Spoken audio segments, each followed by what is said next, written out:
Hello and welcome back to The Independent Pianist. As usual, I'm your host, Cole Anderson.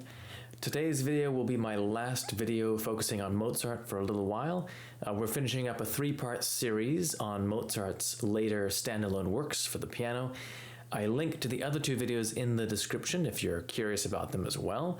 These later piano pieces, for me, really represent Mozart at his most powerful and evocative. So it's been really fun getting to know them and present them to you. In my video on the A minor rondo, I cautioned against over-monumentalizing that very suave and dance-like movement. In the Adagio in B minor, we have a work that is genuinely very profound. It's a work of deep sincerity and power, by turns elegiac and consoling, into which Mozart seemingly poured all of his being. It's not usually well known about Mozart, since such a large portion of his opus is so sunny and joyous, but he was really a very fatalistic individual. He even famously remarked in a letter to his father that death, if we think about it soberly, is the true and ultimate purpose of our life. I have, over the last several years, formed such a knowing relationship with this true and best friend of humankind that his image holds nothing terrifying for me anymore. Instead, it holds much that is soothing and consoling. And I thank my God that he has blessed me with the insight which makes it possible for me to perceive death as the key to our ultimate happiness. I never lie down at night without thinking that perhaps, as young as I am, I will not live to see another day.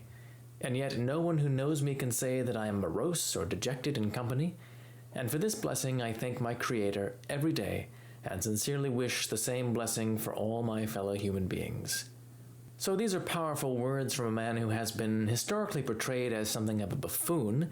No doubt this is partly owing to his love of scatological humor, which has in turn led to characterizations like that of Tom Hulce in the film version of Peter Shaffer's Amadeus, which, in passing, is a great movie. There's no doubt about it, but it's also probably 90% fiction, so just worthwhile keeping that in mind, particularly in the way it treats Mozart's personality. It's just not really based on fact at all. And if you didn't know this, Salieri didn't kill Mozart. At any rate though, when Mozart was in a solemn mood, he could write music of powerful gravity. The only composer I know of who compares in this regard would be the immortal Franz Schubert, for whom this particular work, the Adagio, seems almost like a forerunner.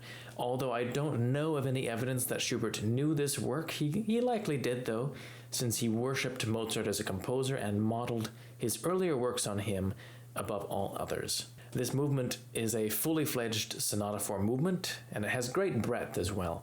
And one thing you might notice about the form is that in spite of the length of this movement, Mozart writes out a full repeat of both the first half of the form, so the exposition segment, and the second half of the form as well, which contains the development and recapitulation. This was standard practice at the time, but Mozart and other of his contemporaries had already gotten into the habit of abridging the second half repeat in their longer sonata form movements, so you might have imagined that he would do that in this one as well.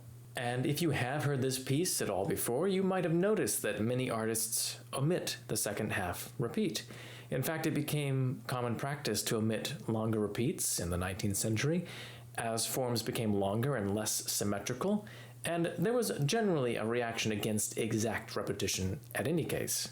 Of course, a certain amount of repetition is always really essential for pure understanding on the part of the listener, since music divorced from words or images is very abstract. It's much more difficult to grasp on a single hearing than something else, like a novel or a play or a painting even. Of course, there have been some experiments in the direction of non-repetition in music. For example, the earlier atonal works of Schoenberg and also his 12-tone music. Although even there is an underlying repetition that is built into the structure. It's just not immediately apparent on the surface to the average listener.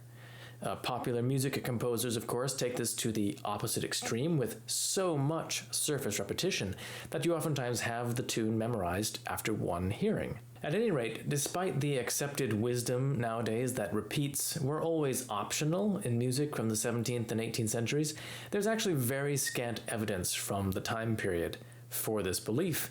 Pretty much all the extant sources indicate that repeats were just taken as rather a matter of course, just something that marked the form and were always observed. The closest we get to an indication that repeats were sometimes omitted in kind of the present-day fashion is in Clementi's great work, The Introduction to the Art of Piano Playing, which was published in 1801, in which he says that if the second half of a sonata movement is very long, the repeat is sometimes omitted. By the time he was writing this, however, it was already the turn into the 19th century, and the tide was already beginning to turn against the use of exact repetition in music anyway. So let's think for a moment about what the benefits of these repeats in longer forms were to the composers. Well, for one thing, they obviously allow the listener to gain greater familiarity with the themes being used by the composer and how they are developed and varied. In other words, the structure stands out in much greater clarity to the listener's mind when repeats are taken. I think that's a fairly obvious point. Of course, there's also an opportunity for ornamentation, although I think in this particular piece, any additional ornaments would probably seem superfluous. Some people talk about how setting up a return to the home key in a sonata form exposition, after you move away to the dominant at the end of the exposition, that sets up a kind of expectation that you're going to return to the tonic, which is then upset when we move to the development. All of these reasons are important, no doubt, but they're kind of besides the point from my perspective. I feel like it really goes deeper even than all that. I think that the way that repeats are handled in this music really reflects a fundamentally different attitude that was prevalent in the way that people enjoyed music in the 17th and 18th centuries. I think that listeners and composers at that time were much more comfortable with the idea of losing themselves in contemplation of a work of art and of allowing enough time and space for this to really happen. And that's definitely what happens in a piece like this Adagio or in a Schubert sonata. The pace at which we move through the landscape of the music is slowed down so that we really have time to enjoy every beautiful detail to the fullest possible extent. Also, like I stated before, the form of these kinds of pieces emerges to us almost like a statue, like something tangible that we can actually wrap our minds around. We know where we are, and it's not easy to get lost. This, in turn, for me, makes the emotional effect much more powerful.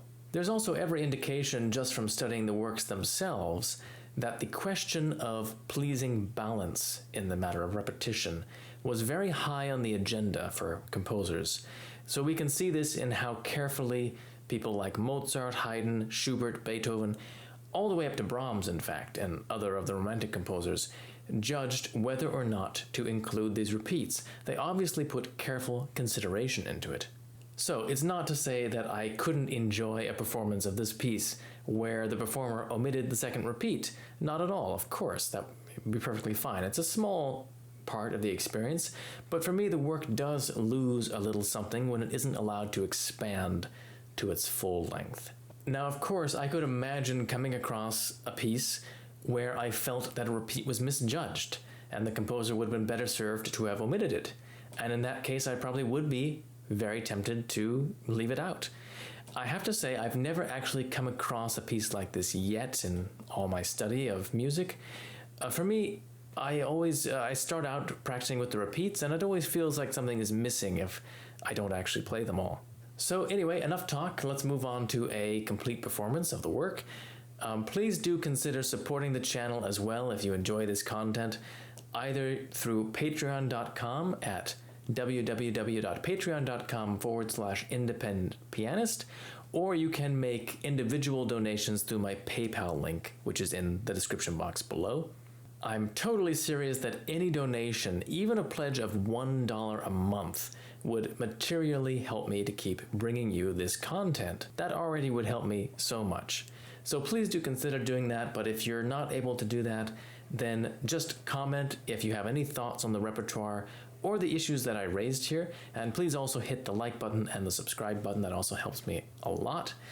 So thank you for watching, and I'll see you next time for something else besides Mozart.